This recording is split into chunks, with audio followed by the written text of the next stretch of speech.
The story of Lady Godiva and her famous ride on horseback are well known. Protesting against her husband's taxes on the people of Coventry, Godiva agreed to ride through the town naked if only the taxes were lowered, and famously, it was whilst Godiva carried out her promise that Peeping Tom made his appearance. But is the story true? The answer is certainly no. For one thing, it is a story that emerges long after Godiva's time, and it also portrays her husband to have been a harsh and even cruel man. The reality was very different.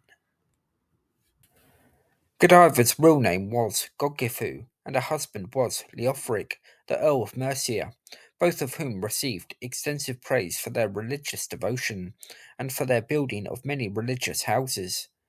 Florence of Worcester describes Godgifu as noble, a worshipper of God, and a devoted friend of the Virgin Mary, whilst the Anglo Saxon Chronicles says of Leofric, he was very wise before God and before the world.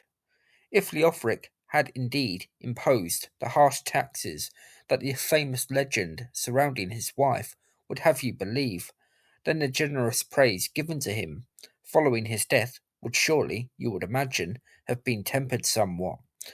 William of Malmesbury adds that Godgifu and Leofric were generous in their deeds towards God. Godgifu and Leofric were prolific in their building and sponsoring of churches and monasteries. At Coventry, they founded a priory where Leofric would be laid to rest in 1057. William of Malmesbury credits them with the building of monasteries at Wenlock and St Mary's Stowe, although Florence of Worcester only credits Godgifu and Leofric with enriching those places with treasures. They would also expand Evesham Abbey whilst giving lands to the monks of Worcester. Clearly, Godgifu and Leofric were a very generous couple. Florence of Worcester says of Leofric, his sagacity was of the utmost advantage to the kings and commonwealth of England. Leofric was a man of considerable stature. In 1051, Edward the Confessor was at loggerheads with another powerful earl, Godwin of Wessex, and he relied on the support of the likes of Leofric to support his cause. Indeed, Edward appeared to be faltering in the struggle with Godwin until he heard Leofric was marching to his aid. However, Leofric, clearly a thoughtful man, could see England was on the brink of a civil war, and he helped bring about a semblance of calm with a conference arranged between Edward and Godwin, although this didn't achieve much as Godwin was temporarily exiled soon after. However, this episode does reflect well on Leofric. The legend of Lady Godiva is a famous tale, but one that seems to have very little basis in fact. The story portrays, as we've seen, Leofric as a malicious man who oppressed his subjects and humiliated his wife. This was not the case. In fact, the truth was quite the opposite. Leofric was an earl who used his influence for the betterment of not only his earldom, but of the country at large, and also seems to have treated his wife very well.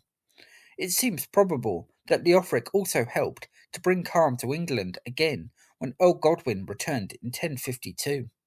Following that, Normans who had flooded into England during Edward's reign were largely ejected from the kingdom, blamed for unjust laws that had been passed. Florence of Worcester says that many Normans had difficulties making their escape from England, although Osbern Pentecost and his companion Hugh were allowed to pass through Leofric's lands in Mercia unmolested on their way to Scotland. This is a rather big hint that Leofric, aided by Godgifu or Godiva, was in fact governing his lands very well, and that he certainly avoided unnecessary trouble. Leofric, at the time of his death, was said to have reached a good old age, which may be an indicator that Godgifu herself lived a long life as well, although it is difficult to be sure, as there may have been a significant age gap between the two. The lives of nobles, especially noble women, are much harder to trace than kings or queens, particularly in the pre Norman conquest age. However, the Norman conquest did help provide a clue as to Godgifu's longevity, as her name appears in the Domesday Book, a survey of England's populace nearly 30 years after Leofric's death.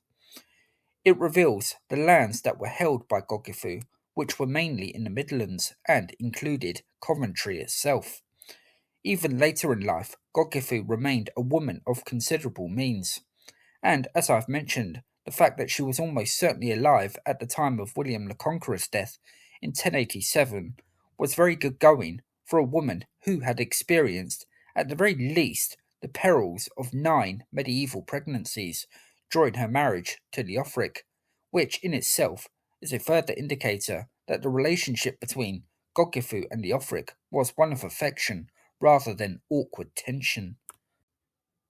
So, we must disregard what we think we know of the story of Lady Godiva. It is a work of fiction.